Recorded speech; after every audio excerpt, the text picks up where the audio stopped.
নমস্কার,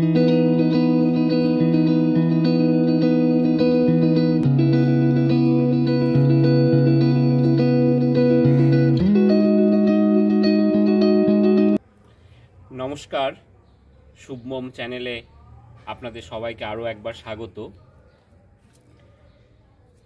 একটা বোগেনভেলিয়া আপনারা একটু দেখলেন, একটা ঝলক। ওয়াটারমেলন কিস, এই ওয়াটারমেলন কিস একটা দুর্দান্ত ভ্যারাইটি। এটার আজকে একটু যে ব্যাপারটায় আলোচনা করব, আগে যে ফুলগুলো দেখলেন অনেকটা ড্রাই হয়ে গেছে, কিছু কিছু এখনও যে জায়গাগুলো রয়েছে নতুন ফুল আসছে, আবার কিছুটা ড্রাই হয়ে গেছে। তো এই গাছটা থেকে আবার আমরা দ্রুত ফুল আনতে চাই। অসাধারণ একটা ভ্যারাইটি, সারা বছরই প্রায় এটাই ফুল দেয়। একবার ব্লুমিং হয়ে যাওয়ার পর এটাকে রিব্লুম করার জন্য কি ফার্টিলাইজার ইউজ করতে হয়, কিভাবে কাটাই প্রুনিং কি করতে হয়, সেগুলো আজকে একটা ডিটেলসে আলোচনা করব। খুব দ্রুত বোগেনভেলিয়াতে যদি আবার রিব্লুম করতে চান তাহলে আজকের ভিডিওটা আপনাদের জন্য খুবই গুরুত্বপূর্ণ। বছরভর এরকমভাবে আপনারা খুব সহজেই ফুল পেয়ে যাবেন, খুব সহজেই সেটা আপনাদের সাথে আজকে আলোচনা করছি। এই বোগেনভেলিয়ার জন্য প্রথমে আমাদের প্রুনিং করার জন্য কিছু দরকার গার্ডেনিং টুল। তার আগে একবার দেখিয়ে দিই, এই যে দেখছেন এই প্রত্যেকটাই ছিল ফুল। তারপর এখান থেকে ফুলগুলো ড্রাই হয়ে ঝরে গেছে, এখন ফুলের যে স্টিকটা সেই স্টিকটা রয়ে গেছে। এই স্টিকগুলো যদি থেকে যায় তাহলে কিন্তু নেক্সট ব্লুমিং হতে খুব দেরি হবে, কারণ এই স্টিকগুলো গাছ থেকে এনার্জি নিচ্ছে, এনার্জি অ্যাবজর্ব করছে, কিন্তু এগুলো তো কোনো কাজ হচ্ছে না। তাই গাছের যে এনার্জি এটা অ্যাবজর্ব করছে এই স্টিকগুলি, এটা পুরোটাই ওয়েস্টেজ।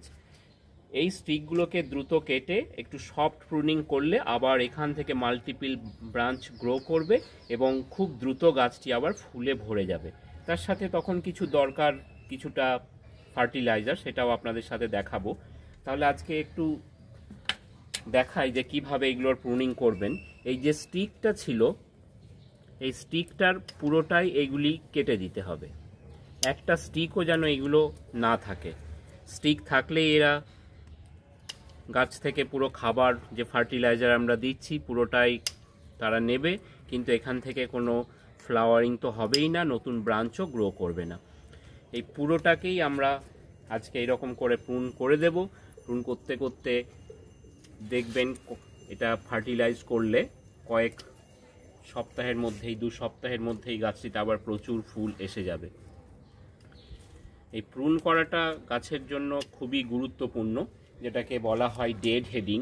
এই ডেড হেডিং না করলে গাছ কিন্তু নেক্সট তার যে ফ্লাওয়ারিং সিজন, ফ্লাওয়ারিং সেটা কিন্তু করবে না। তাই ফ্লাওয়ারিংয়ের জন্য রিব্লুম করতে চাইলে এই প্রুনিংটা খুব দরকার।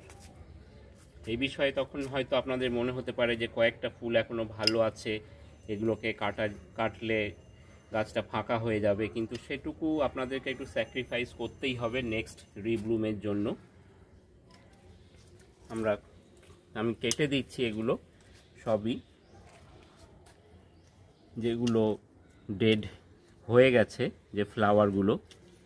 এই dead heading is a must, গাছের জন্য ডেড হেডিং করতেই হবে। ডেড হেডিং না করলে এই ফুলগুলো যদি থেকে যায় গাছে, তাহলে গাছের যে টেন্ডেন্সি সেটা হলো এই গাছ থেকে তার বীজ তৈরি করা, আর গাছের যখনই বীজ তৈরি হতে থাকবে তখন কিন্তু তার ফ্লাওয়ারিং ক্যাপাসিটি কমে যাবে। বোগেনভেলিয়ারও সিড হয়, আপনারা দেখেছেন কিনা জানি না, আপনাদেরকে দেখাবো যে বোগেনভেলিয়ার সিড কেমন হয়। একটা দেখায় আপনাদেরকে যে বোগেনভেলিয়ার, এইটা হলো ব্র্যাক্ট, আর এই ব্র্যাক্টের এখানে রয়ে গেছে, এইটা হচ্ছে বোগেনভেলিয়ার ফুল। এই ফুলটার এখানে কিন্তু এইটার ভিতরে সিড হতে থাকে। যখনই গাছের এই সিড হতে থাকবে এর ভিতরে, তখন কিন্তু গাছের ফ্লাওয়ারিং ক্যাপাসিটি কমে যাবে। তাই অবশ্যই ডেড হেডিং করবেন, এটা খুবই প্রয়োজনীয় একটা স্টেপ গাছকে রিব্লুম করতে চাইলে। বেশ, এবার গাছের কিছু কিছু আমি দেখাই। একটা গাছের এই সাইডটা আপনাদের একটু দেখাই, তাহলে এটা আরও ক্লিয়ার হবে। আমি অনেকটাই ডেড হেডিং করে দিয়েছি, আরও 2-1টা আছে, সেটা আমি পরে করে নেব, না হলে ভিডিওটা খুবই লং হয়ে যাবে। এইগুলো দেখুন, দেখতেই পাচ্ছেন এইগুলোতে আমি অলরেডি ডেড হেডিং করে দিয়েছি, তার ফলে আবার নতুন ব্রাঞ্চ গ্রো হয়ে সাথে সাথে নতুন ফুল আসতে শুরু করে দিয়েছে। এগুলো বুঝতেই পারছেন, কোনো এখানে যেগুলো শুকিয়ে যাওয়া কোনো স্টিক এর মধ্যে কিন্তু একটাও নেই। এটাকে সর্বপ্রথম আপনাদের খেয়াল রাখতে হবে, গাছের যখনই একবার একটা ফ্ল্যাশ হয়ে যাবে, তার এই যে স্টিক এবং তার সাথে শুকনো যে ফুলগুলো প্রত্যেকটাকে আপনাদেরকে কেটে দিতে হবে, তাহলে এরকম করে নতুন ব্রাঞ্চ গ্রো করবে এবং গাছ আবার ফুলে ভরে যাবে। তো গাছের ফুল প্রডিউস করার জন্য গাছের প্রচুর এনার্জির দরকার হয়, একটা কনস্ট্যান্ট সোর্স অফ এনার্জি গাছের কিন্তু দরকার হয়। সেই এনার্জিটা আমরা দেব কি করে গাছকে? যখনই আমরা একটু সফট প্রুনিং করলাম, তখনই গাছের মধ্যে খাবারেরও একটা চাহিদা থাকে। সেটা আপনাদেরকে আজকে দেখাবো যে কিভাবে এই গাছটাকে ফার্টিলাইজ করলে, প্রুনিংয়ের সাথে সাথে এই ফার্টিলাইজার যদি আমরা একসাথে প্রয়োগ করি, তাহলে গাছ খুব তাড়াতাড়ি রিব্লুম করবে। গাছের ডেড হেডিং এবং সফট প্রুনিংয়ের সাথে সাথে যেটা বললাম আগেই, যে এই গাছকে কিন্তু একটা কনস্ট্যান্ট সোর্স অফ এনার্জি অর্থাৎ ফার্টিলাইজার কিন্তু দিয়ে যেতে হবে, তবেই কিন্তু আমরা এই নেক্সট যে ব্লুম পাবো সেই ফুল ব্লুম আমরা পেতে থাকবো।